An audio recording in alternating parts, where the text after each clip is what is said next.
Let's set the calendar for you for next week, because the NASCAR Nationwide Series will be in Phoenix for qualifying at 5 Eastern and the race Friday night at 9 Eastern, both on ESPN2.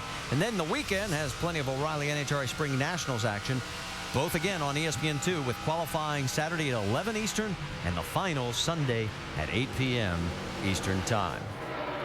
Race leader right now, Joey Logano. He has led 115 laps.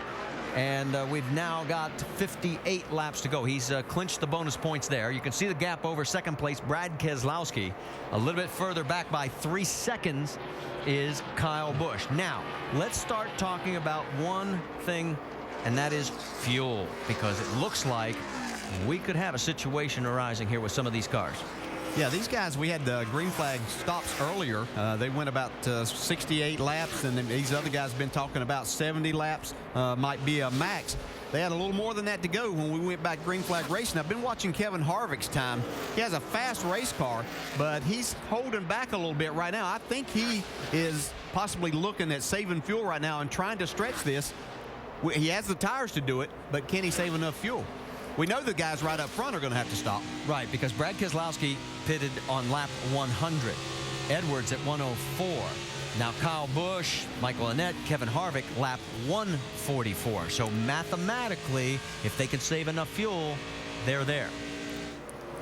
Ricky, we forgot to tell you that Andy normally does that figuring for us, and you were supposed to figure fuel mileage for us here today. I'll take care of it, guys. Okay, I'll get back to you.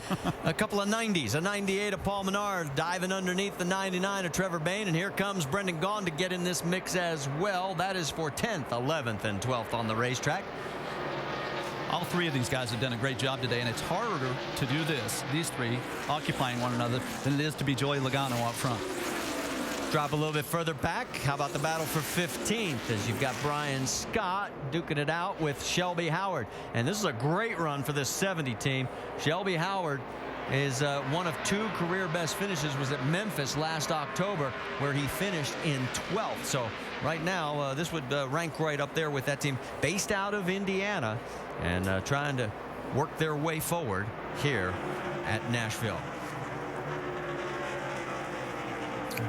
All right, we mentioned fuel. Let's go back to the front of the field. Let's go up to speed. And Vince, what's the latest on Joey Logano's situation? Well, Joey Logano, as you noted, has led the most laps today, and he did not come for fuel or tires on that previous stop, and he and crew chief Kevin Kidd had that discussion. What should they do? They ended up staying out. They're going to have to come at about lap 182. That's about 10 laps from now.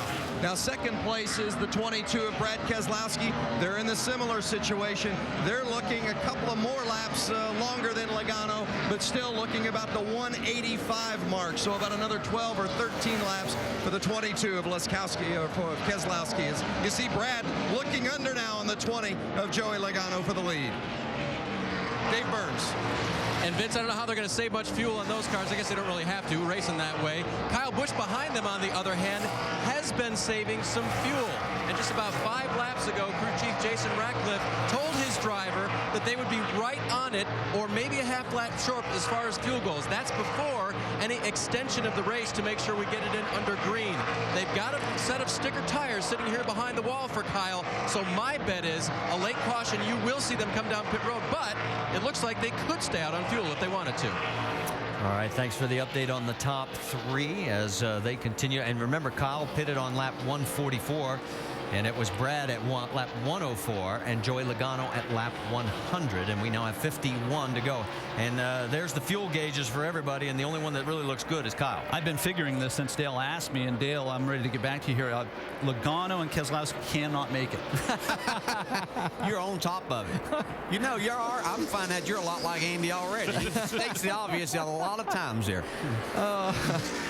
Okay, well, that's the gap right now between first and second is about 9/10 of a second as Brad Keselowski gets ready to go around Kenny Wallace. Kenny 1 lap down, soon to be 2 now, in 24th position. This is agonizing for these guys, but I tell you what, you don't want to run out of gas here. 50 laps to go, 49 this time by. So it's going to get interesting here if we do not have another caution. So this will be our final green flag break. When we come back, we'll take you to the checkered flag with Brad Keselowski right now, 1 second ahead of Joey Logano.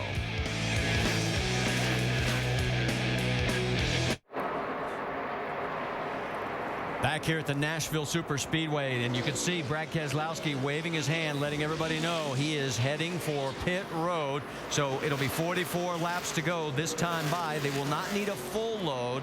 They'll need more time to get those tires changed. I'm going to watch for the adjustments, guys, because he said he had loosened up at the end a little bit too much, he thought. Now, Keselowski was second when he peeled down off of the racetrack, about a second behind our race leader, Joey Logano. He's heading all the way down to the far end of the racetrack, and he's coming your way, Vince Welch. Well, Brad Keselowski liked his race car. He said it's pretty good. They're going to come and take the 4 tires and, of course, Sunoco fuel, but no changes to the car. No air pressure changes, no chassis changes. Gives you an indication of how good Keselowski's car has been. Remember, they ran out of fuel earlier today. That cost them a bunch of spots. This has been a car that's been good enough to win all afternoon. We'll see if he can get it done here in these final laps. And Joey Logano brings his car down pit road. We knew he also could not make it. And heading all the way back down to your end of the pit road there, Vince. Joey Logano said that the car was a little bit better than it had been the previous stint. On their last pit stop, he said it was a 4 tight. He said this time it's just a 3 tight. So remember, these guys have been much better than Kevin Harvick on the run, the short run. Harvick's been better on the long run. Keselowski's been better on the short run as well. So we'll see which one can win that battle between the 20 and the 22. Okay, let's talk a little bit about 3 tight, 4 tight. Yeah, every driver has a way of describing how good or bad their car is. I saw Joey yesterday, and he said, I have a scale. It's 1 to 5. 1 is great, 5 is terrible. You heard what he had right there, which was reasonable. But in practice yesterday, he said, Ricky, I was a 4.5. I was holding on. They've obviously improved the car. You're looking at the race leader right now, Kyle Busch. We've had 12 lead changes between 7 different leaders in this race now. Kyle leads Kevin Harvick by 4.2 seconds. And the battle for 3rd place, Michael Annett, could he have a career day? And Reed Sorensen, as we've pointed out, trying to make or reestablish his name in the NASCAR world with a great performance here in that $32 General Camry. And here comes Carl Edwards right behind as well. As Sorensen goes around, takes away 3rd from Annett, here comes Carl and Keselowski.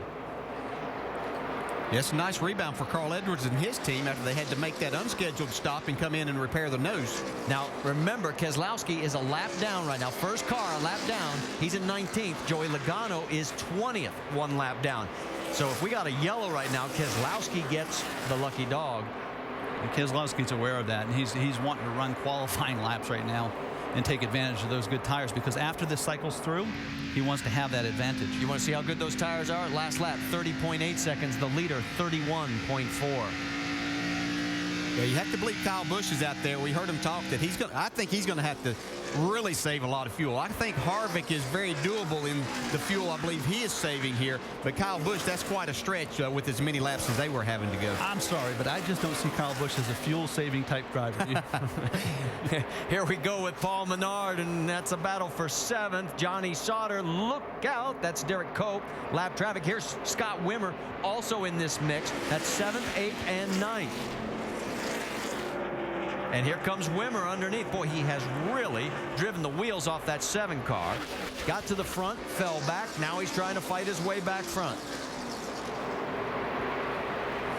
I don't think we can say enough about how good a tire Goodyear came back here with the racing we've seen here today. I've watched a lot of races here and just never remember seeing this much 2- and 3-ride action. It is fascinating. I saw the Goodyear guys yesterday, and they said, this is what's going to happen. The track's going to darken up. It's going to rubber up. I was skeptical. To your point, Dale, they were right on the money. Side by side, Wimmer. You can see the reflection through the window there. Hacksaw on that wheel trying to hold on to it. Brendan Gaughan looking at those 2 cars in front of him saying, hey, guys, let me catch up. I'll play too.